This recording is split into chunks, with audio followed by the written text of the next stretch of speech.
सबको नमस्ते। श्री सतगुरु श्री महाराज जी के नाम में उम्मीद करते हैं मेरे सभी मित्रों, सभी भाइयों बहनों, आप सभी लोग अच्छे होंगे और प्रभु की कृपा आप सब पर बनी रहे। और मैं हमेशा प्रार्थना करता हूँ कि जितने लोग मेरे वीडियो को देखते हैं, वचनों को सुनते हैं, मैं चाहता हूँ, मैं तो सबका नाम नहीं जानता पर्टिकुलरली, लेकिन मैं ये जरूर कहता हूँ कि प्रभु सब भाई बहन को बहुत आशीष, अच्छा स्वास्थ्य प्रदान करें, अच्छा बुद्धि ज्ञान और समझ प्रदान करें, ताकि अपने जीवन के हर एक कठिनाइयों में प्रभु वो अपनी समस्याओं को सुलझा सकें और उनके घर के एक सदस्य को आप हमेशा स्वस्थ प्रदान करें, स्वस्थ रखें, ताकि प्रभु वो अपने परिवार को अच्छे से लेकर चलने पाए। मैं हमेशा इस प्रकार की दुआ करता हूँ, क्योंकि इंसान किसी को कुछ दे न दे, और कोई इंसान किसी को क्या दे सकता है पैसे के सिवा। आज दुनिया में पैसा ही सब कुछ माना जाता है, लेकिन याद रखिए पैसा ही सब कुछ नहीं है। पैसा आपको उद्धार नहीं करा सकता, पैसा आपको ईश्वर का संतान होने का अधिकार नहीं दिला सकता, पैसा आपको एक नेक इंसान नहीं बना सकता। नेक इंसान, ईश्वर का संतान कराने का अधिकार, एक अच्छा इंसान केवल आप अपने कर्मों से बनते हैं और आप ईश्वर की शिक्षाओं से बनते हैं। अमीर बनना बहुत आसान है, इंसान चाहे गलत तरीके से बनता है, चाहे मेहनत से बनता है, बन तो जाता है, लेकिन क्या एक अच्छा इंसान इतना आसान होता है बनना? नहीं। एक अच्छा इंसान बनने के लिए आपके अंदर बहुत सारे गुण होने चाहिए, जिनमें से मैं एक सबसे बड़ी गुण को आपको बताना चाहता हूँ, जिसको आप अपने जीवन में अगर लाएंगे, अनुसरण करेंगे, उस गुण को रखेंगे, उस गुण को अपने जीवन में एक्सेप्ट करके वैसा बनने की कोशिश करेंगे, तो मैं विश्वास के साथ कहता हूँ कि आपसे बड़ा अच्छा इंसान कोई नहीं हो सकता। देखिए, गलतियाँ इंसान करता रहता है, हम भी करते रहते हैं, हो जाता है, मनुष्य हैं, हर किसी से गलतियाँ होता है दिन भर। वो एक तरीके से ईश्वर की दृष्टि में गलती नहीं होती, वो पाप होता है, और पाप ईश्वर को एकदम पसंद नहीं, क्योंकि परमात्मा पवित्र है, उज्ज्वल है, और हम कभी भी पाप रूपी शरीर और रूप में हम ईश्वर के सामने प्रकट नहीं हो सकते। हम अपने पापी जीवन को लेकर प्रभु के चरणों के निकट नहीं जा सकते। सबसे पहले हमें अपने सारे पापों को क्षमा कराना होगा, और क्षमा करने का अधिकार सतगुरु श्री महाराज जी के पास है। तो सतगुरु श्री महाराज जी आपके सारे पापों को क्षमा करने में सक्षम है। वो कहते हैं कि तुम्हारे पाप यदि लाल रंग के समान हो, खून के समान हो, तो भी मैं उसे माफ़ करके धो के श्वेत कर दूँगा, ताकि तुम परमात्मा के सामने अपने आप को उपस्थित करने में योग्य पाओ। हम बहुत बहुत धन्यवाद करते हैं प्रभु सतगुरु श्री महाराज जी का। उन्होंने बहुत सारी शिक्षाओं से हम लोगों के आत्मिक जीवन को, शारीरिक जीवन को मजबूत बनाया है। प्रभु हमें हमेशा उत्थान की तरफ ऊँचा उठाने की कोशिश करते हैं, उत्थान करने की कोशिश करते हैं। इसलिए मैं उनका वचन, उनका शिक्षा आज मैं आपके सामने शेयर करने जा रहा हूँ।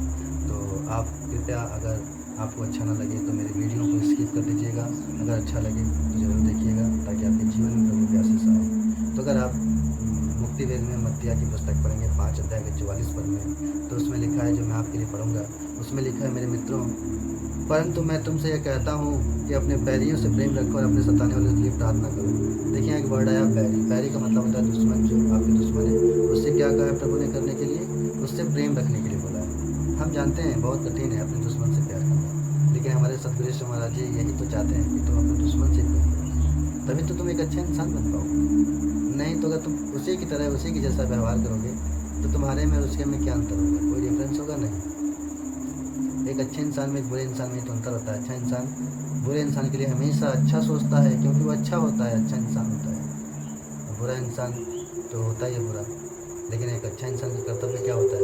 उसकी हर एक गलतियों को माफ़ कर देना, चाहे वो कैसा भी गलती किया। जब सतगुरु श्री महाराज जी हमारे हर एक बड़े से बड़े पाप को माफ़ कर सकते हैं, माफ़ करते हैं, तो क्या हम नहीं कर सकते? हम भी कर सकते हैं। और दूसरी बात, ये हमें अपने बैरी से उसी रूप में प्रेम करना है जिस रूप में आप हमेशा करते हैं। नहीं कि हमारा कुछ बिगाड़ दिया तो हम प्रेम तो केवल बाहरी रूप से दिखा रहे हैं, लेकिन अंदर से खूब गाली दे रहे हैं, ऐसा नहीं। अंदर से प्रेम करना है। जब अंदर से उसके साथ प्रेम करेंगे, उसके साथ अच्छा व्यवहार रखेंगे, उसके प्रति अच्छा सोचेंगे, विचारेंगे अंदर से, तभी बाहर से प्रेम दिखेगा कि हाँ, सच में आप प्रेम करते हैं। बाहर से दिख रहा है प्रेम, हाँ, मैं आपसे बहुत प्यार करता हूँ, मैं आपको बहुत सम्मान करता हूँ, मैं आपसे हमेशा अच्छे से बात करता हूँ, लेकिन मन में कुछ और भरा है, तो ऐसा नहीं। अंदर से प्रेम निकलना चाहिए, हृदय से, क्योंकि प्रभु हृदय से प्रेम करने के लिए बोलते हैं कि आपका प्रेम शुद्ध पवित्र हो, उसमें कोई छल कपट, कोई पाप ना हो।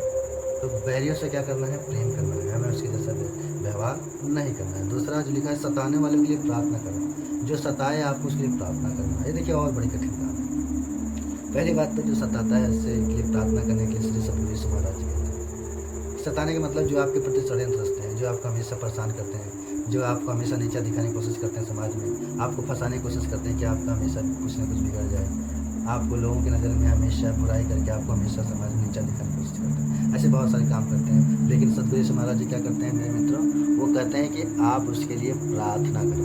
तुम सताने वालों के लिए प्रार्थना करो। प्रार्थना करने का मतलब कि हम उसके अच्छे स्वास्थ्य के लिए प्रार्थना करें, हम उसके सद्बुद्धि के लिए प्रार्थना करें, हम उसके गुनाहों के माफ़ी के लिए प्रार्थना करें कि हे पिता, आप उसकी गलतियों को माफ़ कर दीजिए, जो मुझे सताए उसको आशीष दीजिए, उससे ज्ञान दीजिए, समझ दीजिए। ऐसी प्रार्थना करना है हमें। प्रार्थना में उसके भले के लिए प्रार्थना करना है, उससे भलाई के लिए मांग करना है पिता से।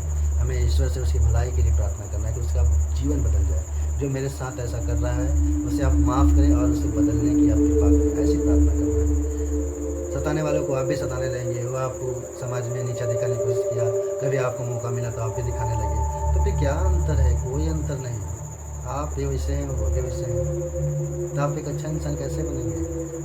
अब पहली बात, आप ईश्वर का पुत्र कैसे कहलाएंगे? ईश्वर का पुत्र कहलाने के लिए ईश्वर के जैसा बनना पड़ेगा, ईश्वर से हृदय रखना पड़ेगा, माफ़ करने की। अगर आप 45 पद में पढ़ेंगे तो उसमें लिखा है मुक्ति वेद में, मत्ती के 5 अध्याय के 45 पद में, जिससे तुम अपने स्वर्गीय पिता के संतान ठहरोगे, क्योंकि वह भले बुरे दोनों पर अपना सूर्योदय करता है। देखिए, दोनों पर सूर्योदय करता है, चाहे अच्छा हो चाहे बुरा इंसान हो, चाहे बड़े से बड़ा पापी क्यों ना हो, चाहे बड़े से बड़ा दुश्मन क्यों ना हो, चाहे बड़े से बड़ा धर्मी क्यों ना हो, अच्छे इंसान क्यों ना हो, दोनों के लिए सूर्य की रोशनी उदय करता है।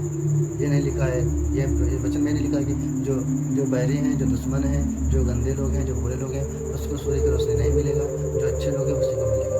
ऐसा है नहीं, सूर्य अपने स्थान पर उगता है और सबके लिए रोशनी देता है।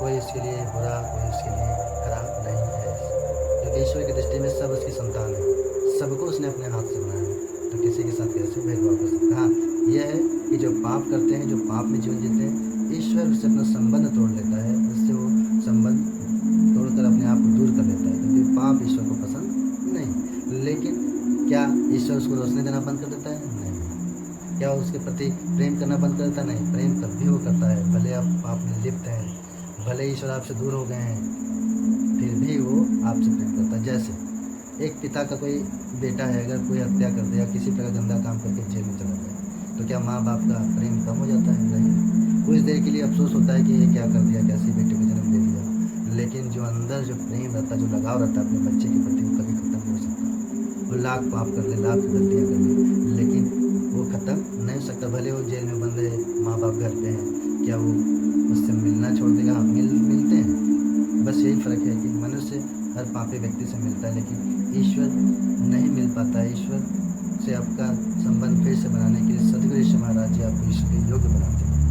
परमेश्वर जो परमात्मा है आपसे मिलना चाहते हैं, जो पापी व्यक्ति है उससे मिलना चाहते हैं। धर्मी से तो मिलेंगे क्योंकि वो अच्छे काम करते हैं, तो ईश्वर के रास्ते पर चलते हैं, तो उसका संबंध तो अच्छा बना रहता है परमात्मा से। लेकिन जो पापी है वो जो अपने पाप का ईश्वर से टूट जाता है, ब्रेक हो जाता है उसका संबंध, लेकिन ईश्वर फिर भी उतना ही प्रेम करता है जितना वो हमेशा करता है। बस मिलाप नहीं पता, उस मिलाप को कराने के लिए सद्गुरु यीशु महाराज जी अपनी शिक्षाओं से आपको तैयार कर रहे हैं। जैसा कि मैंने बताया कि आप ईश्वर पुत्र कहलाएंगे, ईश्वर से आपका संबंध फिर से स्थापित हो सकता है, फिर से आप ईश्वर के नज़दीक आ सकते हैं जब आप इन सभी शिक्षाओं का पालन करेंगे। आप एक नेक इंसान बन जाएंगे, एक सच्चरित्र इंसान बन जाएंगे, पवित्र इंसान बन जाएंगे, धर्मी इंसान बन जाएंगे। धर्मी का मतलब जो हमेशा पवित्र हो, अच्छे इंसान बनने की राह पे हमेशा चलता हो और लोगों को भी सिखाता हो, वो धर्मी लोग हैं। ऐसा इंसान बन जाएंगे तो ऑलरेडी आपका संबंध परमात्मा से जुड़ जाएगा, क्योंकि आपके सारे गुनाहों को माफ़ कर देता है सद्गुरु यीशु महाराज जी, और आपको परमात्मा के योग्य बनाता है और आपका संबंध फिर से जुड़ता है। तो कहने का मतलब चाहे धर्मी हो, भला हो, बुरा हो, सब पे ईश्वर अपनी एक समान बारिश, एक समान मेह बरसाता है, क्योंकि आगे लिखा है कि और धर्मी दोनों पर मेह बरसाता है। तो कहने का मतलब चाहे धर्मी हो, बुरा भला, दोनों पे ईश्वर एक समान दृष्टि से मेह बरसाता है, सूर्योदय करता है। तो जब ईश्वर ऐसा कर सकता है तो हम क्यों ना करें? क्या हम ईश्वर से बड़े हैं? नहीं, हम ईश्वर से बड़े नहीं हैं, लेकिन हम नहीं कर पाते, लेकिन करना है, तभी हम एक सच्चा ईश्वर का पुत्र कहला पाएंगे। क्योंकि लिखा है जिससे तुम अपने स्वर्गीय पिता की संतान ठहरोगे, तभी आप परमात्मा के संतान ठहरेंगे, तभी परमात्मा के पुत्र कहलाएंगे। तो मेरे मित्रों, मैं आपसे यही वचन शेयर करना चाहता था कि आप जो है अपने बैरियों से प्रेम रखें, सताने वालों के लिए प्रार्थना करें, जैसा ईश्वर करते हैं कि बैरी हो चाहे अच्छा हो, मतलब जो भला हो चाहे बुरा हो, धर्मी हो, सब पे ईश्वर एक समान मेह बरसाता है, एक समान सूर्योदय करता है। तो वैसा ही हृदय हमारे अंदर होना चाहिए। हमें हर एक दूसरे को माफ़ करना चाहिए और वैसा ही एक समान प्रेम रखना चाहिए। खासकर सताने वाले के लिए प्रार्थना करना चाहिए और बैरियों से प्रेम रखना चाहिए। उम्मीद करता हूँ आप सबको इन वचनों के द्वारा, श्री सद्गुरु ईसा महाराज जी के इन शिक्षाओं के द्वारा आप सबको बहुतायत की आशीष मिले और इस वचन को और आप लोगों के बीच में, अपने दोस्तों के बीच में ज़रूर शेयर करें। मेरे इस चैनल पे बस यही बोलने का मकसद रहता है कि आप ईश्वर की आस्था में बढ़ते जाएं। जीवन का श्वास कब छूट जाए, कब शरीर से आत्मा निकल जाएगा, किसी को नहीं पता। लेकिन जब आप ईश्वर में आस्था रखते हुए एक सच्चरित्र इंसान और एक अच्छा अनुयायी बन के जीवन बिताते हुए जब आपका मरण होगा तो ईश्वर आपको अपने गोद में ले लेगा। लेकिन जब आप पाप में लिप्त रहेंगे और पाप में ही मर जाएंगे तो ईश्वर से हमेशा के लिए आप दूर हो जाएंगे। तो मैं उम्मीद करता हूँ कि आप इस वचनों के द्वारा आपको आशीष मिले और प्रभु आप सबको आशीषित करें। अगर अच्छा लगा हो तो अपने दोस्तों से शेयर करें और उन लोगों को तक भी ऐसे शिक्षाओं को, ऐसे वचनों को जो सद्गुरु ईसा महाराज जी देते हैं उनके जीवन में आए और उनका जीवन भी अच्छा बने। और आप सबको प्रभु आशीष दें। नमस्ते।